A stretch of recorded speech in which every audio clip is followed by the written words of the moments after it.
नई सोच, नई कहानी, a radio journey with Smriti Irani की अंतिम कड़ी विश्व रेडियो दिवस पर श्रोताओं के समक्ष एक ऐसा ऐतिहासिक कार्यक्रम जिसमें इस रेडियो श्रृंखला की आलेखिका, शोधार्थी और संचालक महिला एवं बाल विकास मंत्री स्मृति ईरानी माननीय राष्ट्रपति द्रौपदी मुर्मू से करेंगी बातचीत और राष्ट्रपति के प्रेरणादायी जीवन से हमें कराएंगी रूबरू।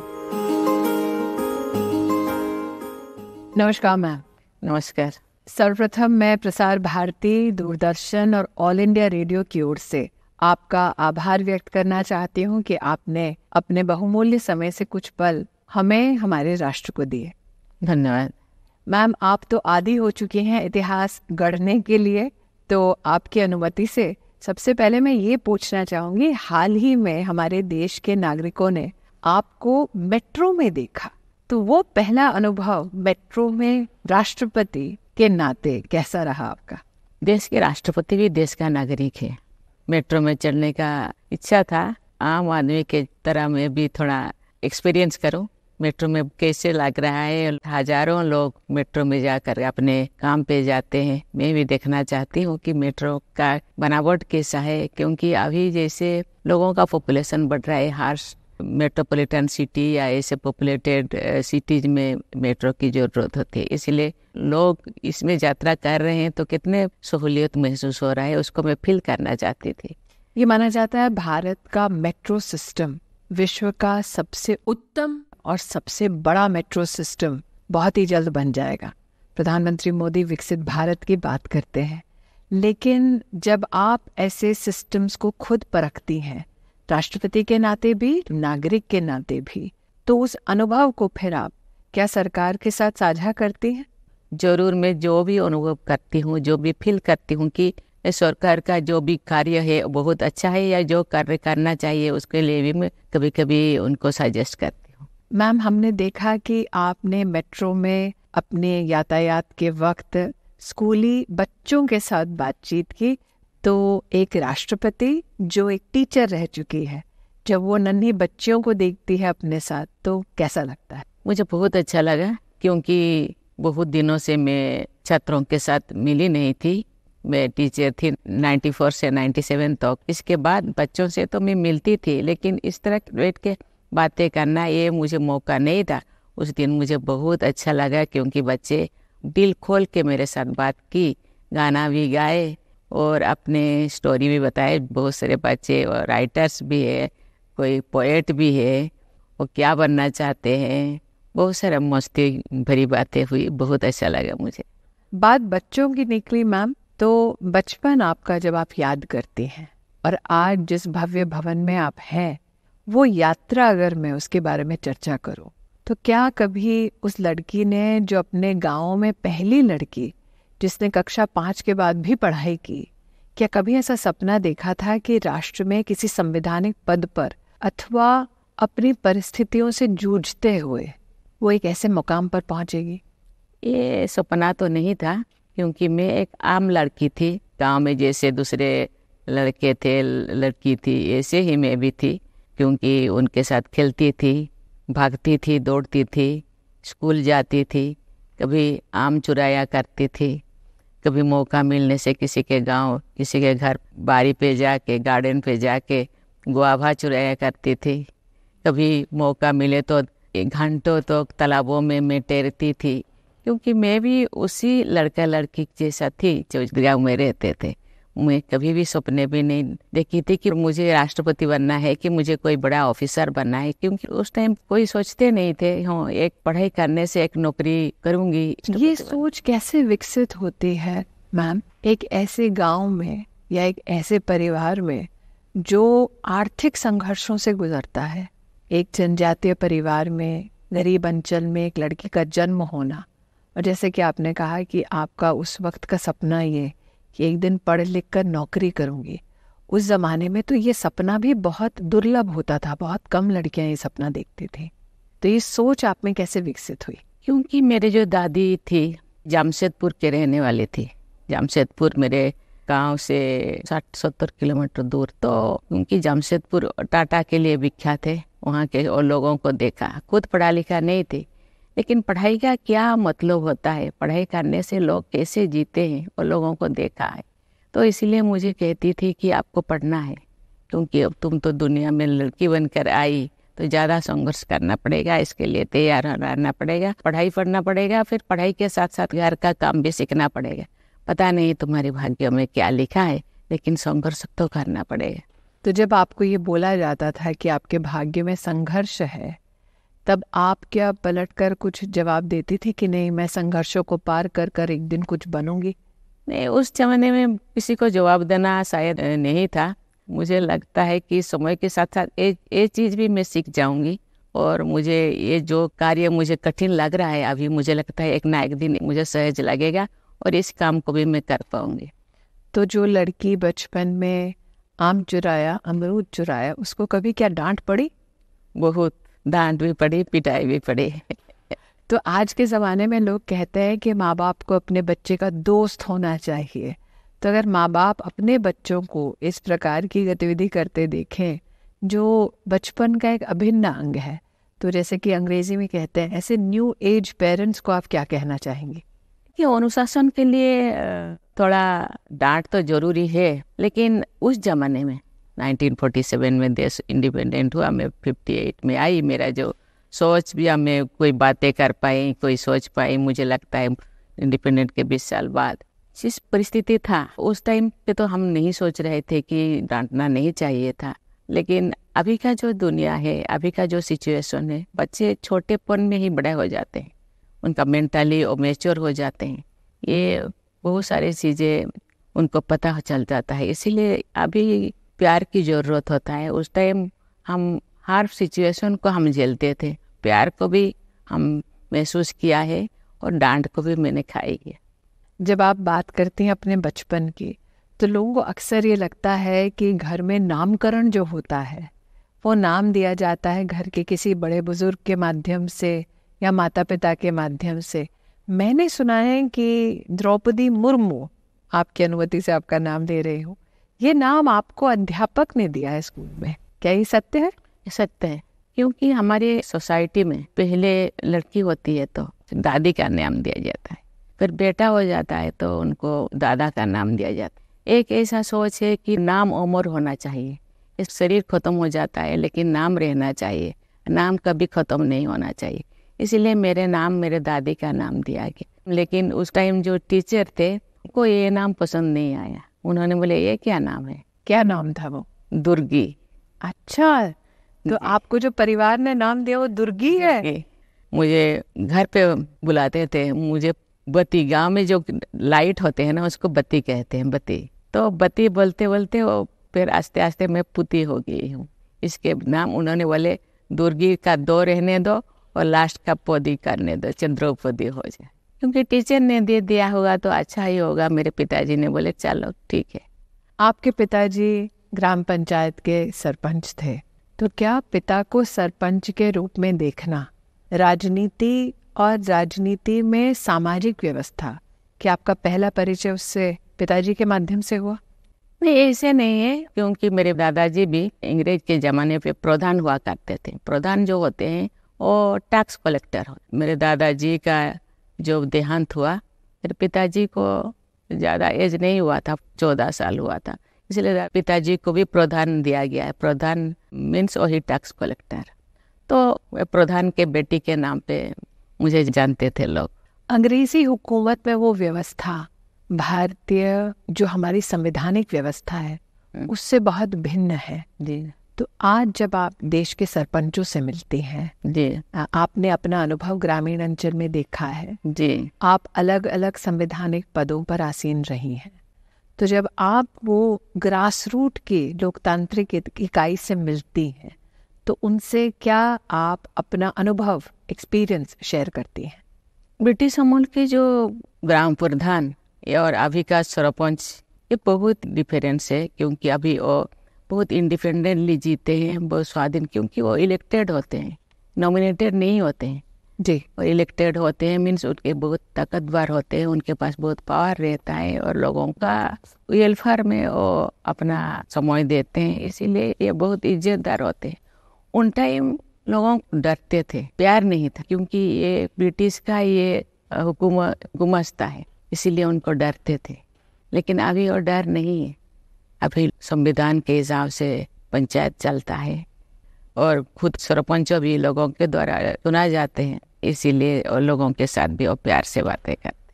तो आज आपका ये इंटरव्यू देश में कई सरपंच पंच देख रहे होंगे, तो आपके अपने अनुभव से अगर आप उनको कोई मार्ग प्रशस्त करना चाहें, राष्ट्र की जो कहीं ना कहीं अपेक्षा है, तब उनको क्या कहेंगे? देखिए, ये जो संविधान का फंडामेंटल जो कहावत है, by the people of the people जो है ना, जो कोड है, क्योंकि आप लोगों के द्वारा चुने जाते हैं और लोगों के लिए ही काम करना चाहिए। और लोग प्यार करते हैं, इसीलिए आपको वोट देते हैं, इसीलिए उसके बदले प्यार ही उनको देना चाहिए और उनका दुख सुख का साथी होना चाहिए। जो भी संवैधानिक प्रावधान है, उसी प्रावधान के हिसाब से उनका सेवा करना चाहिए। आप जिस भूमिका में प्रशासन को देखते हैं, उसमें माँ का एक प्यार झलकता है। हमने सुना कि जब आप राष्ट्रपति भवन पहली बार पधारी, तब आपने एक एक कर्मी को जो राष्ट्रपति भवन से संबंधित है उसको मिठाई भेजी। होली पर आप तिलक लगाती हैं। ये राष्ट्रपति का एक मातृ स्वरूप शायद ही किसी ने कभी देखा हो। ये तो अभी राष्ट्रपति भवन आई, लेकिन इसके पहले मैं कहीं पे एक सर्विस करती थी, कभी एमएलए थी, कभी मंत्री बनी। एक फैमिली तरह कलेक्टिव रिस्पॉन्सिबिलिटी में मैं विश्वास करती हूँ। छोटे से छोटे कर्मचारी हो, चाहे 3rd ग्रेड के 4th ग्रेड के हो या चाहे क्लास 1 के हो, सभी मेरे फैमिली मेंबर्स मैं समझती हूँ। इसीलिए फैमिली मेंबर्स के साथ कभी डांट भी देना चाहिए, क्योंकि कहीं गलती होने से, लेकिन कभी प्यार भी करना चाहिए, क्योंकि काम के टाइम काम, बाकी जो त्यौहार के टाइम तो त्यौहार जैसा ही फैमिली मेंबर जैसा ही मनाना चाहिए। मैं इसमें विश्वास करती हूँ। आपने मातृ की भूमिका में या स्वरूप में राष्ट्रपति भवन और राष्ट्रपति के पद पर आसीन होकर जो भावना व्यक्त की, मैंने सुना है कि उससे भी एक बड़े स्वरूप में आपके जिस प्रदेश में आप जन्मी, उसके लिए समर्पित एक गीत है जो आपका बहुत पसंदीदा है, वंदे उत्कल जननी। जी, तो इसकी पृष्ठभूमि थोड़ा बताएं अगर राष्ट्रपति जी।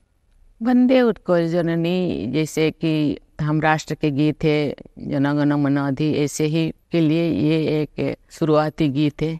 उत्कल प्रदेश को वंदन करने का ये एक गीत है, और इसको हम जो शुरुआती कोई भी कार्यक्रम होता है, इसको हम वंदे उत्कल जननी गाया करते हैं। आपने अपने शपथ समारोह में भी उड़ीसा के भव्य सांस्कृतिक धरोहर को अपनी कुछ कवि के पंक्तियों के माध्यम से दोहराया। हाल ही में जब आपने दोनों सदनों को संबोधित किया, राष्ट्र ने आपके संबोधन को सुना, तब भी आपने उड़ीसा के एक महान कवि की रचना के बारे में वहाँ पर उल्लेख किया।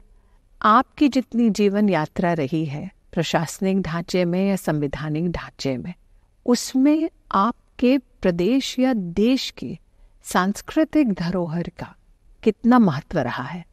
देखिए, सांस्कृतिक धरोहर का तो बहुत महत्व है। संस्कृति को मैं आत्मा मानती हूँ। संस्कृति वे ऑफ लाइफ है, जिंदगी जीने का एक धारा है, एक आधार है। उसी आधार के तहत हम चलते हैं। हम कहते हैं वंदे उत्कल जननी। ये धरती नहीं रहता तो हम शायद दुनिया में नहीं आते। इसीलिए जो भी हम लोगों के लेखकों ने या कवियों ने लिखा है, उसको मैं याद करती हूँ। अभी भी जो पार्लियामेंट में मैंने बोली, मिसु देहो मिसु मोरो ए देहो माटी रे, मिसु मोरो देहो ए देश माटी देश बासी चले जान तो पीटे रे, ये गोपबंधु का ये जो पंक्ति। और इन पंक्तियों का मतलब क्या है राष्ट्रपति जी? ये जो शरीर है, ये शरीर क्षणभंगुर है, आज है काल खत्म हो जाएगा। ये मिट्टी में मिल जाए और ये देश के लोग मेरे शरीर के ऊपर गुजर जाए, और मेरे शरीर में जितने भी मांस है, जितने भी हाड़ है, जो भी यहाँ खाइया है, उसमें भर जाए और यहाँ के लोग उसके ऊपर चले जाए, तो मेरा जीवन या धन्य हो जाएगा। ये धन्य भावना मैंने आपके चेहरे पर, क्योंकि मैं उस वक्त सदन पे थी, देखा जब आप सेंगोल के साथ आपका प्रवेश हुआ। नया भवन है संसद का। सेंगोल जो हम कई चर्चाओं में सुनते हैं कि हस्तांतरण जब हुआ तब उसका एक प्रतीक है कि भारत की सांस्कृतिक विरासत, भारत का गणराज्य, भारत का संविधान, इन सब के बीच का समन्वय और वहाँ उसके संग चलती भारत की महामहिम राष्ट्रपति। तो सेंगोल के उस अनुभव के बारे में अगर आप कुछ बताना चाहें। जरूर, उस समय का जो अनुभव तो थोड़ा अनोखा था, क्योंकि ये स्पीच देने के लिए मुझे जा रही थी, मुझे एक अजीब सी शरीर में या मन मस्तिष्क में महसूस हुआ कि ये एक पवित्रता, क्योंकि हम सदन को, हम ऑगस्ट हाउस पवित्र गृह है, यहाँ 140 करोड़ लोगों का भाग्य नियंत्रण होता है, और उसमें जो सिंगुल, ये भी हम धरोहर का ही एक प्रतीक है। उसी धरोहर को सामने जो रखा जाता है, मुझे ये सत्य, न्याय, अहिंसा, धर्मों का ये प्रतीक है, इस प्रतीक को सम्मान देना है। और ये ऑगस्ट हाउस में मुझे जो प्रवेश करने के बाद मुझे जो यहाँ कुछ बोलने का जो था, तो मुझे लगता है ये भी सत्य, न्याय, अहिंसा के ही एक प्रतीक होगा, और 140 करोड़ लोगों के विश्वास का और उनका स्वार्थ का रक्षा के लिए मुझे बोलना है।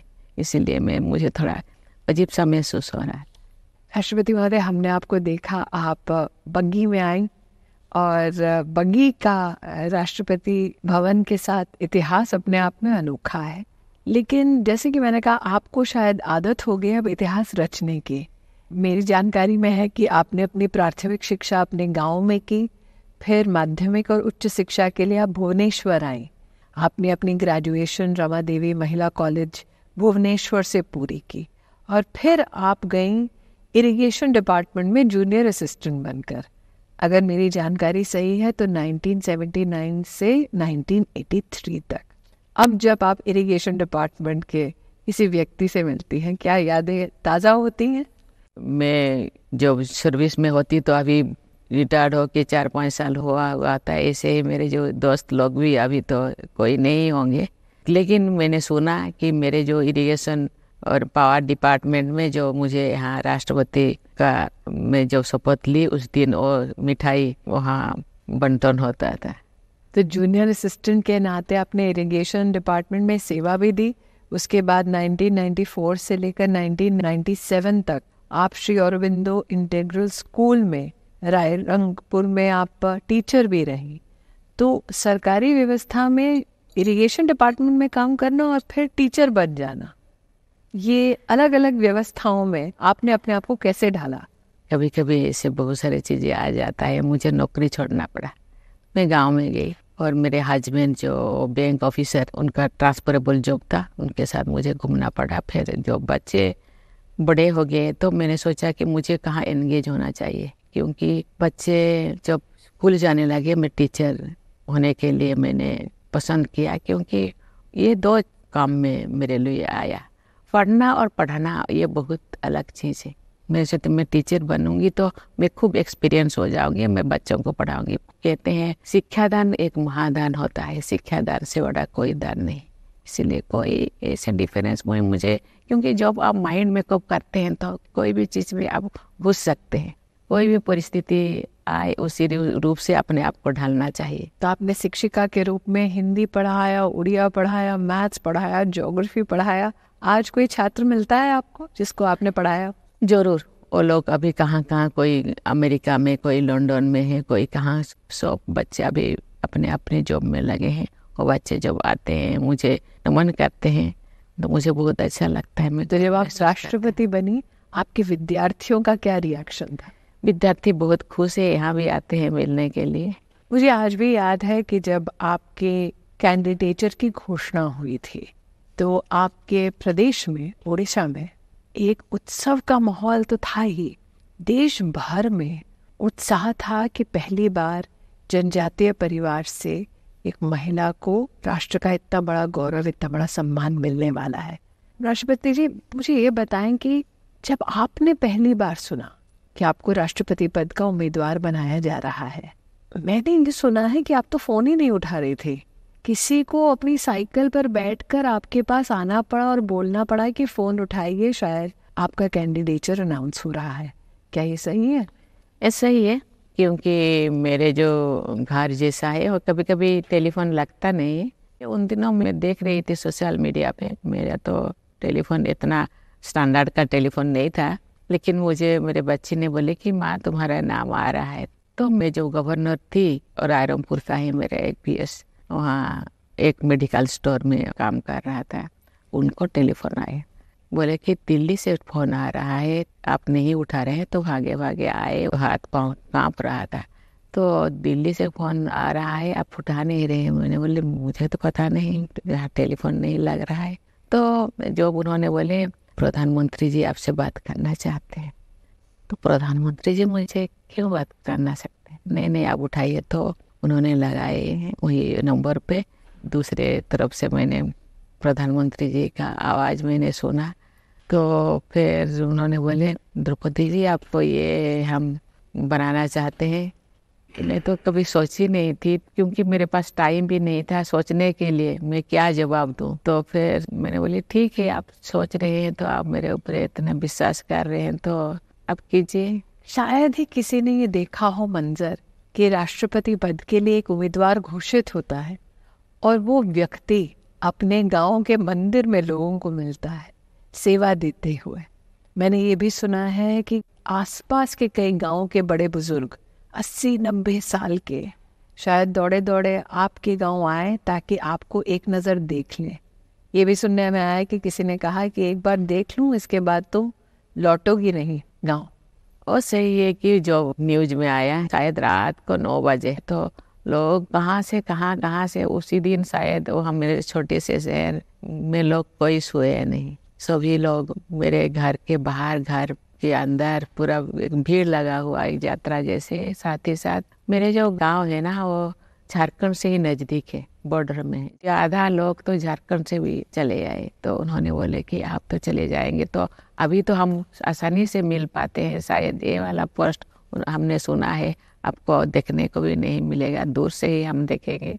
तो इसीलिए वो लोग मुझे देखने के लिए आए। तो आपकी अनुमति से आज वो लोग जिन्होंने आशा भरी आंखों से आपको विदा किया कि आप देश के राष्ट्रपति पद पर विद्यमान हो, आपकी अनुमति से आपका वो गीत पसंदीदा जो हम सब के लिए भी आदर का हम उसके प्रति भाव रखते हैं, वंदे उत्कल जननी, वो हम उनके लिए आपकी अनुमति से सुनाना चाहते हैं। वंदे उत्कल जननी, वंदे उत्कल जननी, वंदे उत्कल जननी, वंदे उत्कल जननी, वंदे उत्कल जननी, वंदे उत्कल जननी। चारुहासमयी चारुभासमयी जननी जननी जननी, वंदे उत्कल जननी, वंदे उत्कल जननी। राष्ट्रपति महोदय, आपने कहा कि आशा भरी निगाह से लोग आए, उन्होंने वादा किया कि अब आप राष्ट्रपति पद पर आसीन होंगी, लेकिन आपने एक विदाई तब भी ली थी जब आप एमएलए बनी, एक विदाई तब भी ली थी जब आप मंत्री बनी, एक विदाई तब भी हुई थी जब आप गवर्नर बनी। तो थोड़ा अगर इतिहास के पन्ने को मैं पलटूं, 1997 में आप पहली बार इंडिपेंडेंट कैंडिडेट चुनकर बनी, काउंसलर बनी आप नगर पंचायत में। तो 1997 में उड़ीसा में एक महिला का इंडिपेंडेंटली लड़ना, और आपने, हम कहते हैं ना, पंचायत से लेकर पार्लियामेंट तक देश की राजनीति को, देश के संविधान की गरिमा को प्रफुल्लित मन से देखा है। तो 1997 में जब आपने पहली बार निर्णय लिया कि आप काउंसलर का चुनाव लड़ेंगी, तब घर का माहौल क्या था? पहले तो हम तैयार नहीं थे क्योंकि बच्चे छोटे थे, लेकिन झुकाव तो थोड़ा बहुत था पॉलिटिक्स के प्रति। लेकिन उन दिनों पॉलिटिक्स को थोड़ा ऐसे नज़र से नहीं देखते थे महिलाएं पॉलिटिक्स में जाए। लेकिन मेरे हस्बैंड को थोड़ा वीकनेस था क्योंकि बच्चे छोटे हैं, मेरे बाद कोई भी ऐसे महिला नहीं है उनको देखभाल करने के लिए।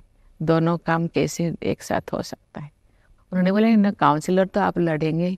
तो मैंने फिर काउंसलर लड़ी और जीती और मुझे वाइस चेयरमैन बनाया दिया। मैं राष्ट्रपति महोदया सोच रही हूँ कि एक महिला को जो सत्ता पाने का मौका मिलता है, तब आप जैसी महिला पहले माँ के नाते सोचती हैं।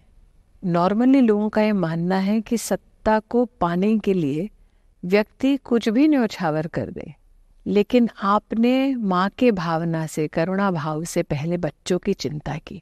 जीवन में जब जब आपको मौका मिला कि आप सत्ता के या संवैधानिक किसी पद पर आसीन हो, तब कितनी कश्मकश रही कि अपनी मातृभाव के प्रति पूरा आप जिम्मा निभाएं या अपने उस मौके को, उस अपॉर्चुनिटी को लेकर आप राष्ट्र सेवा में एक और आगे कदम बढ़ाएं? देखिए दोनों को, क्योंकि ये कोई ऑफिस नहीं है कि हम 10 बजे जाए 4 बजे या 5 बजे लौट आए। ये एक पॉलिटिक्स है, 24 आवर्स आपकी 65 डेज आपको काम करना पड़ेगा, इसका कोई टाइम लिमिट नहीं है।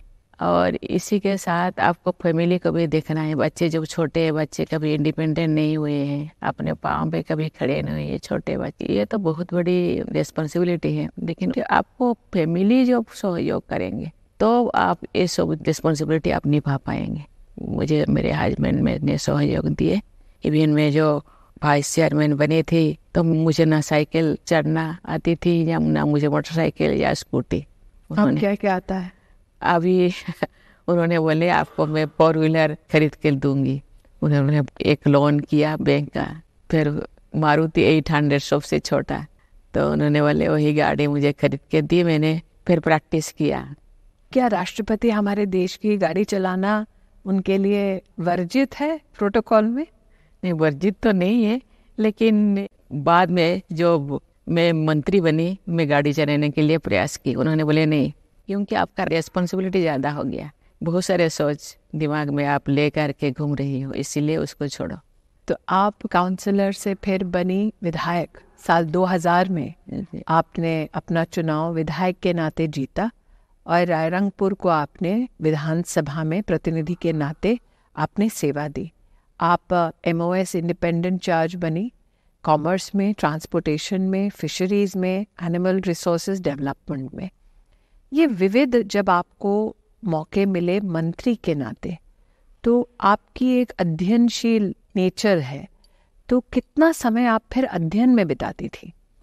हर पड़ाव में मैं एक नया परिस्थिति को मैं सामना करती हूँ। ट्रांसपोर्ट और कॉमर्स मेरे लिए बहुत ही नया था, और एक महिला, क्योंकि हर चीज़ में, हर बातें में ये महिला क्या करेगी, ये क्या कर पाएगी, ये सब चीज़ें मेरे कान में गूंज रहा था।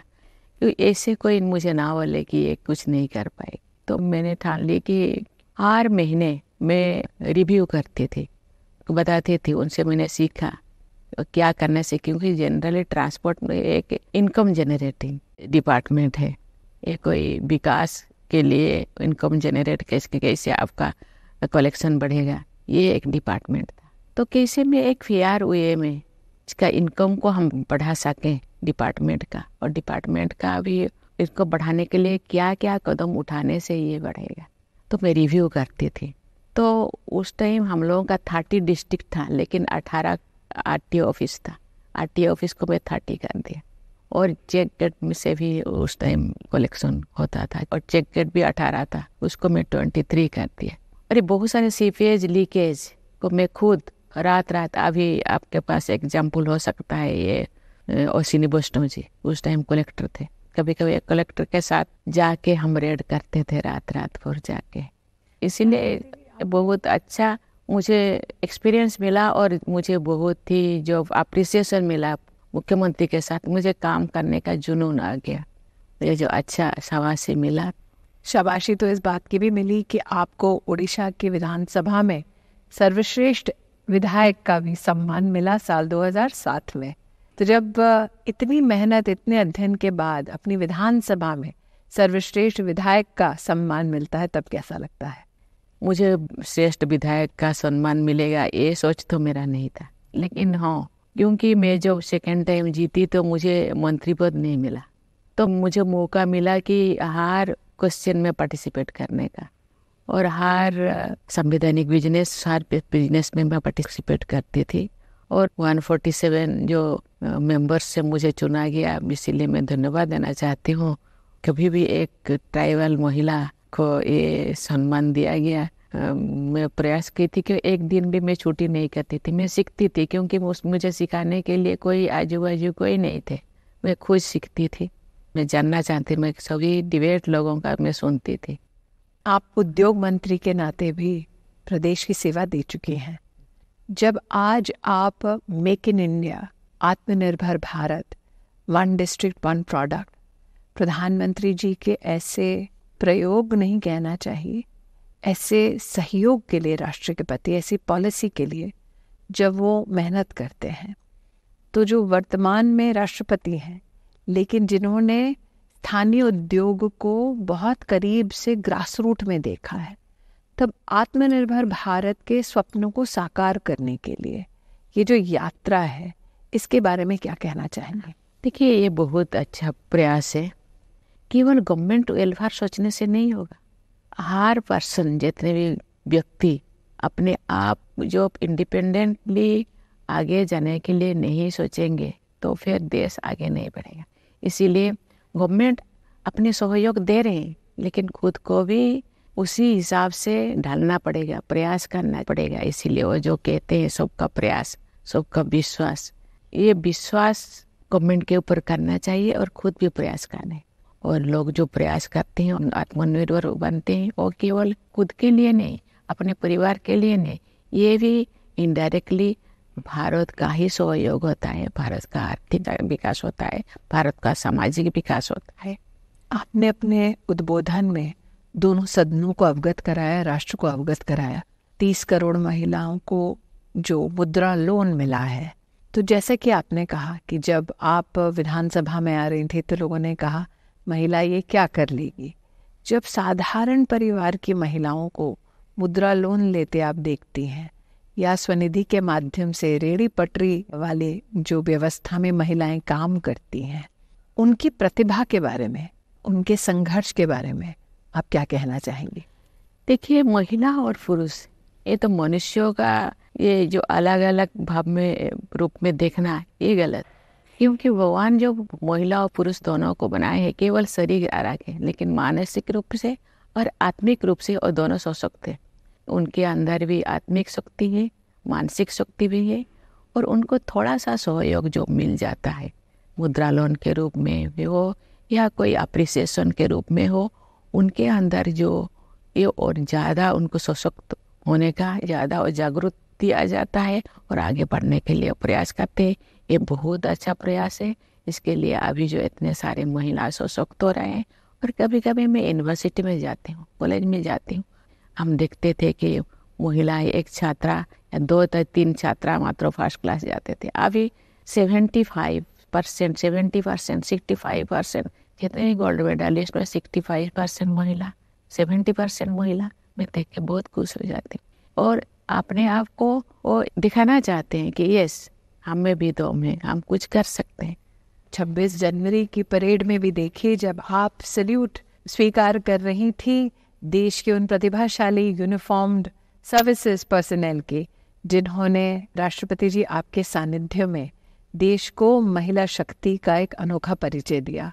वो लम्हा जब आप supreme commander of arm forces के नाते परेड में सलामी लेती हैं महिला शक्ति की ओर से भी, जैसे कि आपने कहा यूनिफॉर्म जेंडर नहीं जानता, लेकिन हम तो जानते हैं, तो वो अनुभव आपके लिए कैसा था? मुझे बहुत अच्छा लगा।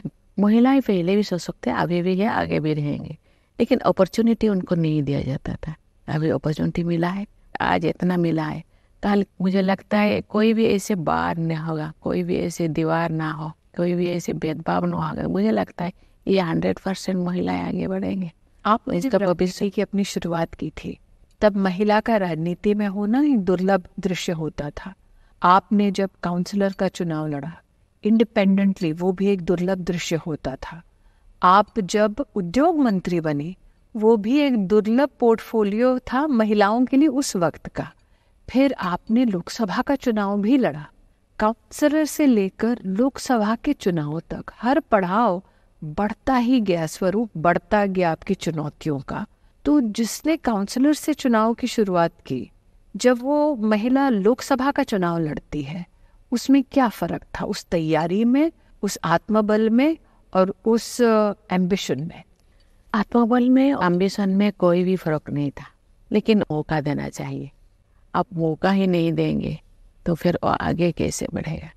पहले क्या कहावत था, बच्ची क्या करेगी, बस थोड़ा बहुत पढ़ लो और घर का काम सीखो, फिर तुमको तो दूसरे घर जाना है। ये अच्छा नहीं है, वो घर भी संभालती है, देश भी संभाल सकेगी। और जब प्रदेश संभालने की बारी आई तो आप झारखंड की पहली महिला गवर्नर भी बनी। तो काउंसलर, एमएलए, एमपी का चुनाव और फिर गवर्नर की व्यवस्था में आपका आगमन, तो उसके लिए क्या तैयारी की आपने? कोई तैयारी नहीं था। कहते हैं समय बहुत बलवान होता है, टाइम इज गॉड। शायद समय ही ऐसे था कि मुझे रास्ता कोई ऐसे दिखाते जा रहा था, कोई अनसीन शक्ति कि मुझे आगे ले जा रहा था, लेकिन मेरा कोई तैयारी नहीं था। लेकिन जब आप राष्ट्रपति के स्वरूप में 33% आरक्षण के बिल पर हस्ताक्षर करती हैं, जब नारी वंदन अधिनियम आपके समक्ष प्रस्तुत होता है, एक राष्ट्रपति के नाते ही सही, लेकिन वो महिला जिसने लोकतंत्र के कई पड़ावों में संघर्ष भी किया, सफलता भी पाई, उस वक्त वो हस्ताक्षर आपके लिए कितना प्रिय है? मैं बहुत खुश थी, क्योंकि शुरुआत में ये अधिनियम की ज़रूरत है। एक दिन ऐसे आएगा और कोई संरक्षण और कोई अधिनियम की ज़रूरत नहीं होगी, क्योंकि ये अपॉर्चुनिटी अपने आप उनको मिल जाएगा। लेकिन अभी के दौर में थोड़ा बहुत तो चाहिए। इसीलिए ये जो मैं हस्ताक्षर कर रही थी, मुझे बहुत गर्व महसूस हो रहा था कि बहुत दिनों से बहुत सारे ऐसे टैलेंटेड महिलाएं हैं, ये एक अपॉर्चुनिटी उनको मिलेगा और संसद में आएंगे, जो विधानसभा में आएंगे, तो उनका जो काबिलियत को हम देखेंगे, उस टाइम हम कुछ बोल सकते हैं कि महिलाएं क्या कर रहे हैं, क्या नहीं कर रहे हैं। लेकिन पहले से ही हमको किसी को बोल देना है महिलाएं क्या करेंगे, ये तो मंजूर नहीं, ये कहावत को मैं स्वीकार नहीं करती। तो जब वही महिला जो अधिनियम पर हस्ताक्षर करती हैं, या जो इतने लंबे राजनीतिक संघर्ष के बाद इस उत्तीर्ण स्थान पर पहुंचती है, तो वो महिला, वो राष्ट्रपति सुखोई में विमान में उड़ने की तैयारी कैसे करती है? मैंने सोचा क्योंकि ये सभी जितने भी डिफेंस सेक्टर है आपका, चाहे आर्म फोर्सेस हो, चाहे नेवी हो, चाहे एयरफोर्स हो, उनका जो सुप्रीम होते हैं, तो ये जो लड़ाई के लिए तैयारी करते हैं और इतने दिन ट्रेनिंग लेते हैं, वो लोग कैसे महसूस करते होंगे। इसीलिए मैं जब आए ये लोग मुझे कंट्रीब्यूट करने के लिए, मैं उनसे इसी बात को रखा। मैं सभी चीज़ को मैं महसूस करना चाहती हूँ। मुझे बहुत अच्छा लगा। मेरे को पार्टनर सुखोई में जो उठ रही थी, उन्होंने बोले हम ब्रह्मपुत्र नदी के ऊपर हम जा रहे हैं, तेजपुर होकर जा रहे हैं। लेकिन वो ज़्यादा तो देर नहीं था, ओनली 30 मिनट्स। मैं पहले जो सोच रही थी शायद ये बहुत ही मेरे लिए कठिन होगा, लेकिन ऐसे नहीं था। मुझे बहुत अच्छा महसूस हुआ। और मैं बाद में पोखरान भी गई। पोखरान में युद्ध कौशल मुझे मेरे सामने दिखाए हैं। ये लोग चाहे रेगिस्तान में रेत में हो या सियाचिन के आइस में हो, इतने कठिन जगह पे रह करके और देश के लिए सुरक्षा करते हैं। उसी चीज़ को मैं थोड़ा फील करना चाहती हूँ। 30 minutes, the third president ever to do a sortie in a fighter jet. A president who visits Pokhran, a president who also takes the salutations and respects of the armed forces, especially women officers, on 26th of January. A president who says to both the houses of parliament कि अब जैसे को तैसा, ये हमारा अब एक स्वरूप हो गया है कि हम विश्व को एक परिवार, एक समुदाय मानते हैं, लेकिन अपनी सरहद की भी रक्षा करना जानते हैं सम्मान के साथ। तो गौरव की अनुभूति होती है जब महामहिम राष्ट्रपति के मुख से ऐसे शब्द प्रस्फुटित होते हैं। जरूर, क्योंकि भारत ऐसे एक देश है, ऐसे अपने तरफ से किसी को दुख नहीं देता, किसी को आघात नहीं पहुंचाता। लेकिन जो उनके खिलाफ या उनके तरफ जो ऐसे कुदृष्टि से देखेगा, वो जैसे व्यवहार करेगा ऐसे ही उसका व्यवहार करना चाहिए। राष्ट्रपति जी, आपने आसमान चीरा और आप 2 किलोमीटर चली भी जगन्नाथ मंदिर तक, ताकि आप आदर सहित प्रभु के चरणों में प्रणाम कर सके। मैंने सुना है कि जगन्नाथ तुम में बड़े छलिया, ये गीत आपका बड़ा प्रिय है जी। जगन्नाथ जी को छलिया क्यों बुलाते हैं? कहते हैं ये जगन्नाथ तो श्री कृष्ण का दूसरा रूप जगन्नाथ होता है। जगन्नाथ श्री कृष्ण जी वो थोड़ा खेलते हैं लोगों के साथ, तो इसीलिए कहते तुम बहुत छलिया हो, नीलाचल बिहारी तुम्हें बनवाड़िया भी कहते हैं, क्योंकि भगवान को काड़िया भी कहते हैं। जगन्नाथ तुम्हें बड़ा छलिया, जगन्नाथ तुम्हें बड़ा छलिया, जगन्नाथ तुम्हें बड़ा छलिया, नीलाचल बिहारी है घन कालिया, जगन्नाथ तुम्हें बड़ा छलिया, जगन्नाथ तुम्हें बड़ा छलिया। तो ये कहा जाता है कि प्रभु के जो विस्तार में होली होती है वो उत्तर प्रदेश में लाठी के साथ भी होती है होली के उत्सव में, और आप कहती हैं छलिया भी होते हैं। लेकिन राष्ट्रपति जी, मैं एक व्यक्तिगत सवाल पूछ रही हूँ जो शायद ही आपसे कभी सार्वजनिक पूछा गया हो। आपने अपने जीवन साथी को खोया, अपने 2 बच्चों को खोया, राजनीति में तो एक अमिट छाप छोड़ी, लेकिन एक महिला जनप्रतिनिधि इस दुख को सहन कैसे करती है और आगे कैसे बढ़ती है? मुझे कोई ने पूछा आपका केवल पॉजिटिव साइड है, मैंने बोली नहीं, पॉजिटिव साइड को लोगों ने सुनने के लिए ही इच्छुक रहते हैं, कोई नेगेटिव साइड को सुनने के लिए कोई इच्छुक नहीं होते। मैं भी इंसान हूँ, मैं भी रोती हूँ, हर चीज़ मैं भी फील करती हूँ, लेकिन मैंने बहुत चीज़ मैं खोया पाया, मैं +- 0 हूँ, लेकिन जब तक जी हूँ मुझे अच्छी तरह जीना चाहती हूँ। अच्छा जीने के लिए क्या चाहिए, तो मैंने ढूंढा। तो जब मैं डिप्रेशन में थी तो मुझे कोई ने आके बोले कि आपको योगा करना चाहिए, ज़िंदगी को जीना चाहिए, क्योंकि लास्ट ब्रीदिंग तक मुझे जीना है। तो लास्ट ब्रीदिंग तक जीने के लिए तो रो के जीना तो ठीक नहीं, तो इसीलिए योगा शुरू किया, मेडिटेशन शुरू किया। तो जब मेडिटेशन किया तो स्टावल आया मेरे ज़िंदगी में, जो भी आए दुख भी आपका सुख भी आपका, आप ही बनाए हैं। राष्ट्रपति जी, हमने आपको देखा एक माँ के स्वरूप में राष्ट्रपति के पद पर आसीन होते हुए। हमने देश के प्रधानमंत्री को देखा जिन्होंने अपने माँ को खोने के बाद तुरंत अंत्येष्टि के बाद राष्ट्र सेवा में कोई बाधा नहीं आने दी। ऐसा क्या है आप दोनों में जो व्यक्तिगत लॉस झेलने के बाद भी राष्ट्र के कार्य से कभी भी विचलित नहीं होता? कोई नहीं कहते हैं सेवा में ही मेवा मिलता है, क्योंकि आप अपने आप को एंगेज कर देना चाहिए। दिमाग से खाली रहेंगे, कोई नेगेटिव चीज़ें घर कर जाएगा, इसीलिए नेगेटिव चीज़ को आने नहीं देना, पॉजिटिव सोचना और पॉजिटिव दिशा में जाना, यही ध्येय होना चाहिए। नहीं तो वो नेगेटिविटी आपकी ज़िंदगी में घर कर जाएगा, वो आपको खोखला कर देगा। प्रधानमंत्री देश के सभी नागरिकों को परिवारजन कहते हैं। आप राष्ट्रपति भवन में स्वयं प्रचलित हैं कि एक माँ के स्वरूप में सबका ध्यान भी रखती हैं, अगर कोई डगमगाए तो उसे दुरुस्त भी करती हैं। तो मैंने सुना है कि आपका एक और प्रिय गीत है कि माँ मुझे अपने आंचल में छुपा लो। आपकी अनुमति से ये गाना तो मैं प्रेषित करूँगी ही, लेकिन पूछना चाहती हूँ कि क्या एक महिला के मातृभाव ही उसको एक डिस्टिंक्ट पॉलिटिशियन बनाता है? मेरे हिसाब से तो ये दोनों मायने रखता है। माँ का स्नेह ममता भी चाहिए ज़िंदगी में, क्योंकि हर कोई अकेला नहीं रह सकते, परिवार को लेकर भी वो आगे बढ़ सकता है, और कोई कोई परिवार के उलझन में ही कोई उलझा जाता है। अब जैसे सोचेंगे तुम वैसे बन जाओगे। माँ मुझे अपने आंचल में छुपा ले, गले से लगा ले, कि और मेरा कोई नहीं। माँ मुझे अपने आंचल में छुपा ले, गले से लगा ले, कि और मेरा कोई नहीं। पारिवारिक परिवेश और सांस्कृतिक इतिहास के बारे में आपने चर्चा की।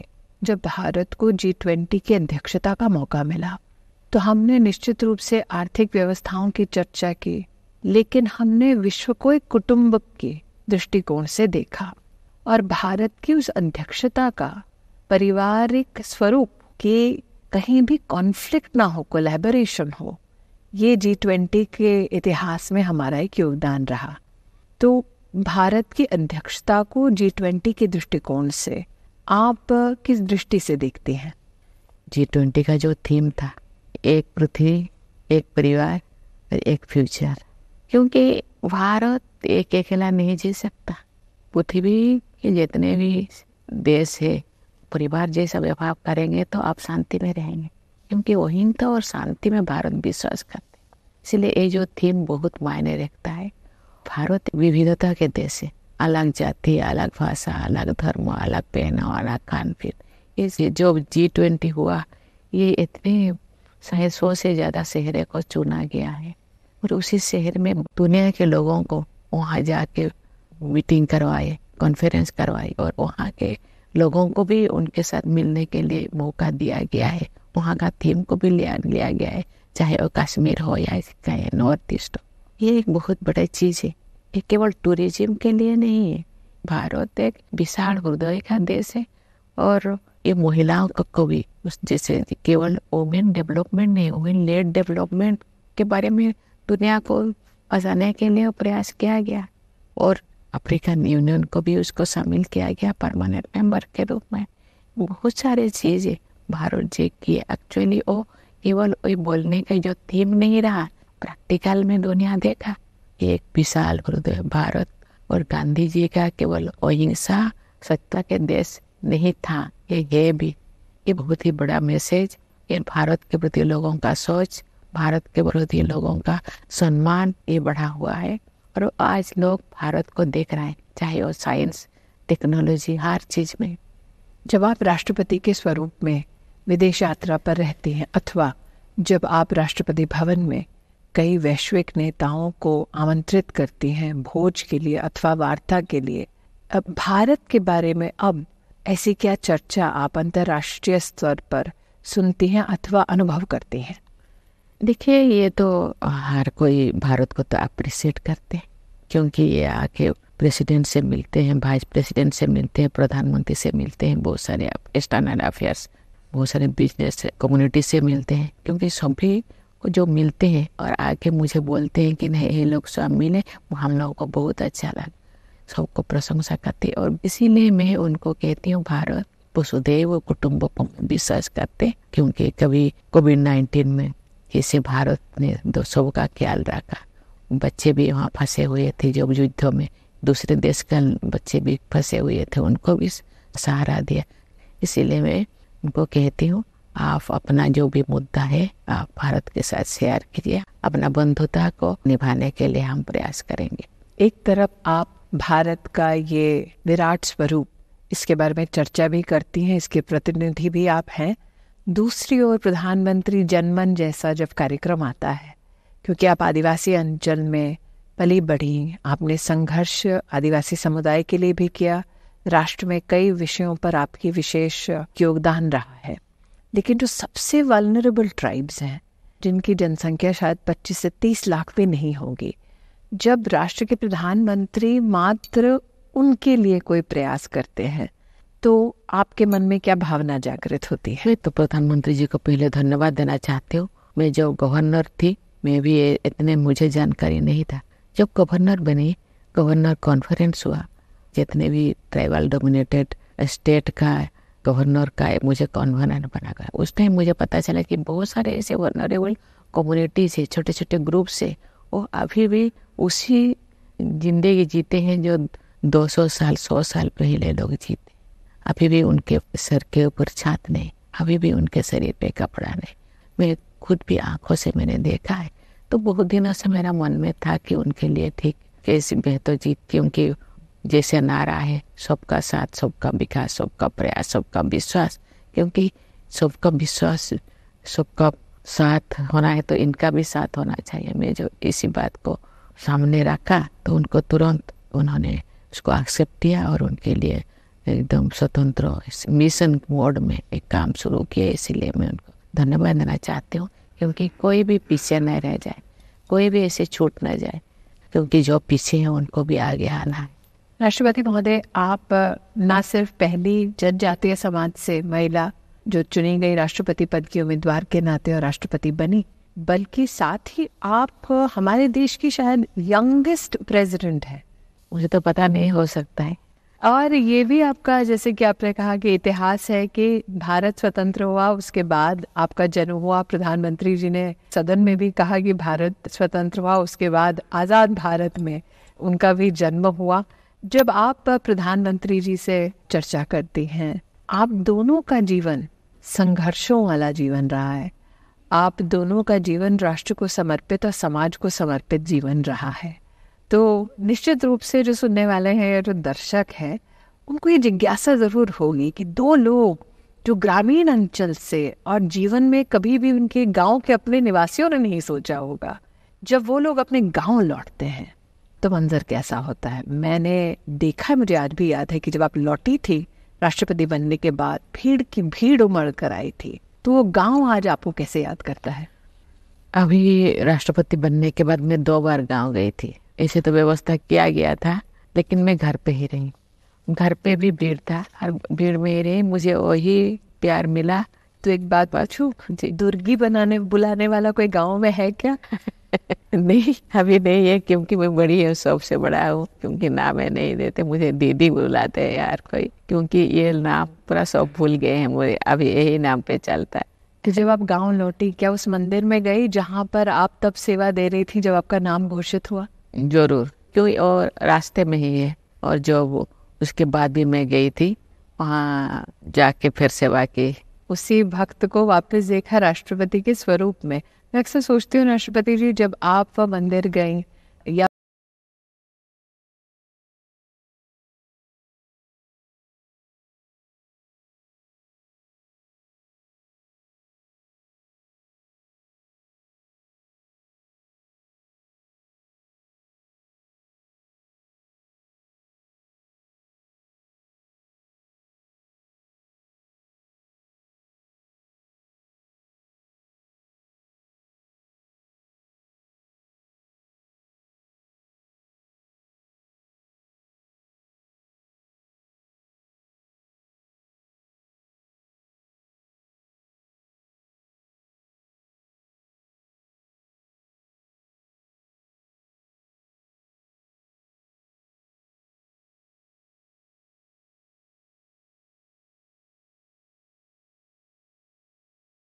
अपनी स्पिरिचुअल जर्नी को जब आप देखती हैं, आपने कहा कि संघर्षों से आप गुजरते वक्त आपने स्पिरिचुअलिटी का सहारा लिया, और जब आप हमारी सिविलाइजेशनल स्ट्रेंथ को, भव्यता को, हमारी संस्कृति की आधुनिक भारत में देखती हैं कि 4 धाम में इंफ्रास्ट्रक्चर की व्यवस्था हो रही है, काशी कॉरिडोर बन रहा है, वहाँ 8 करोड़ लोग सालाना जाते हैं, महाकाल का कॉरिडोर बन रहा है, वहाँ 5 करोड़ लोग जा रहे हैं, अभी रामलला विद्यमान हुए हैं अपनी इच्छा से भव्य मंदिर में, सुनने में आया कि 13-14 लाख दर्शनार्थी दर्शन कर चुके हैं।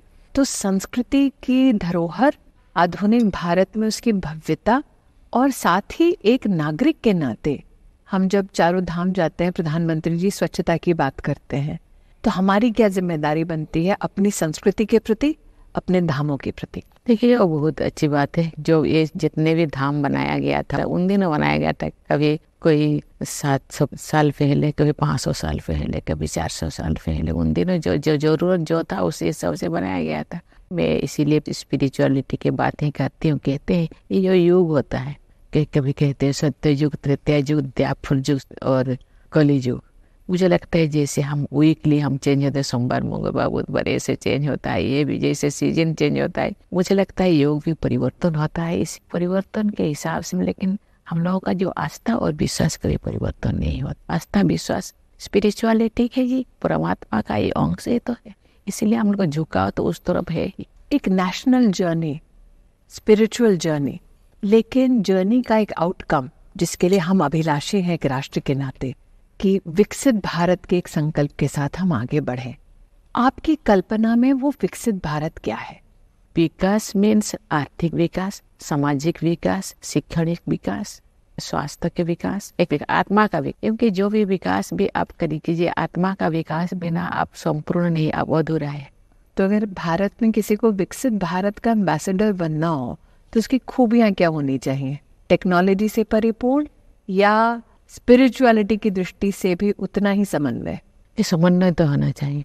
स्पिरिचुअलिटी के साथ आपका सामाजिक विकास, आर्थिक विकास, आपको शैक्षणिक विकास भी करना होगा। टेक्नोलॉजी को भी आपको साथ में लेना होगा, क्योंकि युग के हिसाब से आपको अपने आप को बदलना है। युग परिवर्तन के साथ खुद को भी परिवर्तन करना चाहिए, लेकिन आत्मिक विकास को सर्वोपरि मानना चाहिए। इस पूरी चर्चा में महोदया हमने आपकी स्पिरिचुअल स्ट्रेंथ का जौहर भी देखा है।